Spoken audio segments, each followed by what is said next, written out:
Hey everyone, welcome back to Tigio, your ultimate destination for diving deep into the raddest eras of cinema. If you are new around here, make sure to hit that subscribe button and ring the bell so you never miss our nostalgic countdowns and retro deep dives. We are all about keeping the magic of classic movies alive. Today, we are time warping straight back to 1985, a year that felt like the absolute peak of 80s blockbuster energy. Picture this. Ronald Reagan is wrapping up his first term with that optimistic Morning in America vibe. MTV is blasting non-stop music videos. Michael Jackson's We Are the World is uniting the planet for charity. The first ever .com domain gets registered. The internet is literally just beginning, and families are still flocking to video rental stores like Blockbuster, which was exploding nationwide. But more importantly, people were not glued to home screens. They were perking multiplexes, sharing giant tubs of popcorn, and turning movies into massive cultural events. 1985 delivered an incredible mix. High-octane action that channeled Cold War anxieties, heartfelt family adventures that celebrated friendship and wonder, sweeping romances and dramas that aimed for Oscars, and pure laugh-out-loud comedies that had entire theaters roaring. It was a year where sequels dominated, but fresh originals like time travel epics stole the show. We are ranking the top 12 highest-grossing films based on their 1985 calendar year domestic performance, pulling from reliable sources like Box Office Mojo and The Numbers. These numbers reflect what actually ruled the box office that year, including holdovers from late 84 that kept selling tickets into 85. Some of these films premiered in summer or fall 85 and exploded immediately. Others built massive runs over months. Either way, they had audiences lining up around the block, debating them at school or work, and quoting them for years. Let us dive in and celebrate what made 1985 such a legendary year at the movies. Starting with number 12, Police Academy 2. Their first assignment, which pulled in around $55 million. Coming off the surprise smash success of the first one in 1984, this sequel brought back the entire dysfunctional crew of cadets turned cops. The cast includes Steve Guttenberg's Slick Mahoney, Marion Ramsey's soft-spoken hooks with her hilarious voice, David Graff's gun-obsessed Tackleberry, Bubba Smith's powerhouse Moses Hightower, and the rest of the gang. This time, they are assigned to a precinct plagued by a graffiti vandal gang, leading to even more over-the-top slapstick, car chases gone wrong, and ridiculous training sequences. It was not trying to win Oscars. It was pure, mindless fun, designed for repeat viewings with friends. The franchise ballooned to 7 films total, proving that 80s audiences craved lighthearted, quotable chaos. If you have ever laughed at someone yelling, "Do not move," in a high-pitched squeak, you know the vibe. Number 11. Spies Like Us, raking in about $60 million. Chevy Chase and Dan Aykroyd team up as bumbling, unqualified government analysts who get mistaken for elite spies and shipped off to the Soviet Union during the height of Cold War tensions. Directed by John Landis, guy behind Animal House and the Blues Brothers.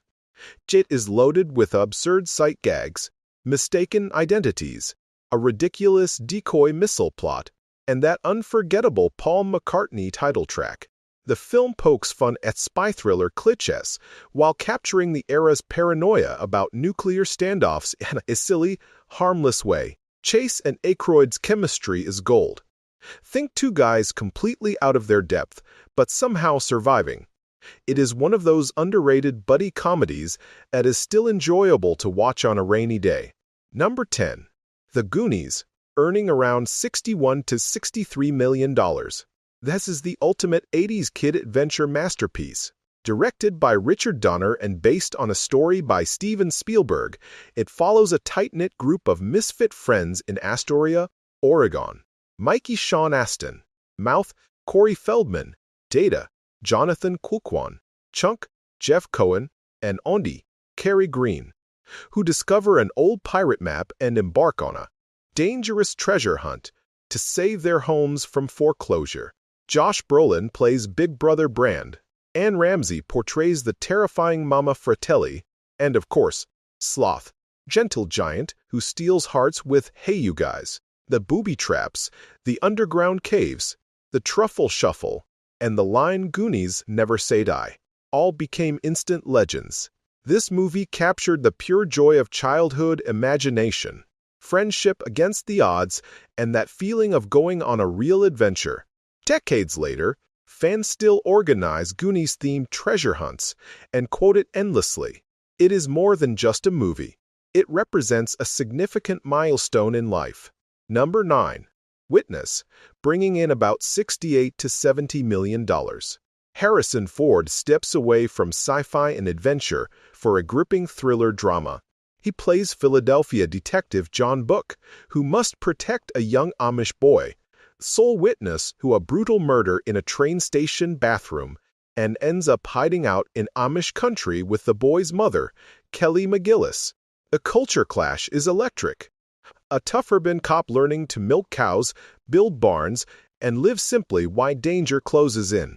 That iconic barn-raising scene, set to Maurice Jarre's soaring score, is one of the most romantic and cinematic moments of the decade. Ford earned an Oscar nomination for Best Actor. He could handle serious, dramatic weight alongside his action hero roles. It is tense, emotional, and beautifully shot, proving 1985 had room for thoughtful storytelling amid the blockbusters. Number 8. The Jewel of the Nile, grossing roughly $75 million.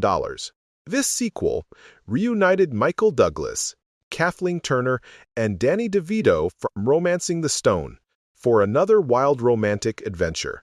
Joan Wilder Turner gets lured to the Middle East by a handsome sheikh promising inspiration for her next novel, only for things to spiral into chases, betrayals, and treasure hunts across deserts and ancient ruins.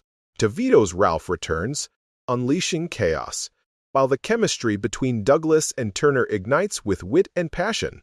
More action, more exotic locations, more laughs. T delivered the escapist fun fans wanted after the first film's success. While it did not quite match the original's magic, it was the perfect mid-80s popcorn sequel. Number 7. Cocoon, making over $76 million. Ron Howard directs this touching sci-fi fantasy about a group of retirees in a Florida retirement community who discover alien cocoons in their pool that miraculously restore their youth and vitality. Starring legends like Donna Mechie, who won a supporting actor Oscar, Wilford Brimley, Hume Cronin, Jessica Tandy, and Maureen Stapleton. It is equal parts wonder, humor, and poignancy, exploring aging, second chances, friendship, and what it means to feel alive again. The alien visitors are benevolent, the effects hold up, and James Horner's score tugs at the heartstrings. In a year full of explosions and teen adventures, Cocoon showed blockbusters could have soul and make you tear up while smiling. Number 6. Out of Africa. Earning around $87 million domestically and over $220 million worldwide. Sidney Pollack's lavish epic stars Meryl Streep as Danish author Karen Blixen and Robert Redford as the enigmatic Dennis Finch Hatton in early 20th century colonial Kenya. Based on Blixen's memoir, it is a sweeping romance filled with stunning landscapes, big game hunting, coffee plantation struggles, and bittersweet love. John Barry's score is legendary. Those sweeping strings still give chills. The film swept 7 Oscars, including Best Picture, Best Director, and Best Cinematography. In the midst of 80s action excess, the picture was pure prestige, beautiful, emotional, and a reminder that Hollywood could still make grand, adult dramas that moved audiences worldwide. Number 5. The Color Purple, grossing about $94 million. Steven Spielberg takes on Alice Walker's Pulitzer-winning novel, directing a powerhouse cast. Whoopi Goldberg in her Oscar-nominated film debut as Sally. Oprah Winfrey, also Oscar-nominated in her acting debut as Sophia.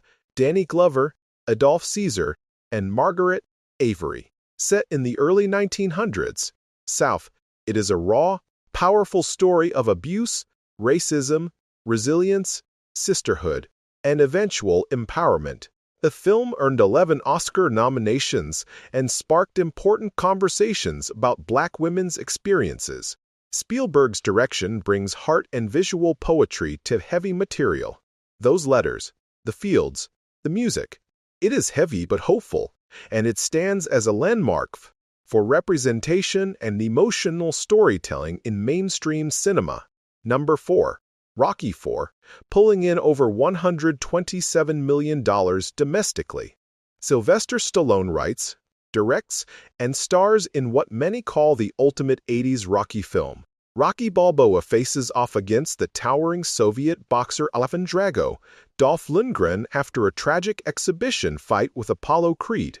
The training montages are epic, Rocky chopping wood in the snow, climbing mountains, set to Hearts on Fire and Living in America. That Cold War symbolism, the patriotic pump-up, the line, "If he dies, he dies," it was over-the-top entertainment that tapped into American pride. It became one of the highest-grossing sports sequels ever and still gets cheers in living rooms during rewatches. Number 3. Rambo, First Blood Part 2, grossing $150 million. Stallone returns as John Rambo, the haunted Vietnam vet, sent back to the jungle on a POW rescue mission that turns into a one-man war against Vietnamese forces and betrayals back home. Ed Bandon, bow and arrow in hand, explosions everywhere. Is peak 80s action excess. The iconic line, "Do we get to win this time?" captured lingering post-Vietnam frustrations and turned Rambo into a global symbol of rugged individualism. Audiences devoured the pure adrenaline, quotable moments, and unapologetic machismo. Number 2. Beverly Hills Cop, earning around $157 million in 1985 alone, total run over $234 million. Eddie Murphy at his absolute peak as Axel Foley, the street-smart Detroit detective who crashes into posh Beverly Hills to solve his friend's murder. With Judge Reinhold and John Ashton as his uptight partners, Harold Faltermeyer's synth masterpiece, Axel F. playing everywhere, hilarious fish-out-of-water comedy, car chases, and shootouts. Our blended action and laughs perfectly. Murphy's charisma made him a superstar, and it launched one of the most successful franchises of the era. Still infectious fun, and the undisputed #1 biggest hit of 1985. Back to the Future, grossing over $190 million domestically, total over $210 million. Michael J. Fox played the role of Marty McFly is a teen, Christopher Lloyd plays the wild-haired Doc Brown, and a plutonium-powered DeLorean travels through time by hitting 88 miles per hour. Robert Zemeckis directs this flawless mix of sci-fi, comedy, family drama, romance, and adventure. From the clock tower sequence to Great Scott, roads? Where we are going, we do not need roads. The Johnny B. Good performance and the hoverboard tease are packed with iconic moments. It had heart, humor, danger, and that perfect 80s optimism. It is not just the best film of 1985. It is a classic that every generation loves. 1985 truly gave us the full spectrum: explosive action, deep emotion, wild laughs, and timeless wonder. These films did not just make money, shaped how we remember the decade. Which one still hits you the hardest today? Is it the high-flying action of Rocky or Rambo, the heart-tugging drama of The Color Purple or Out of Africa, the kid-adventure joy of the Goonies, or the pure magic of Back to the Future? Let me know in the comments.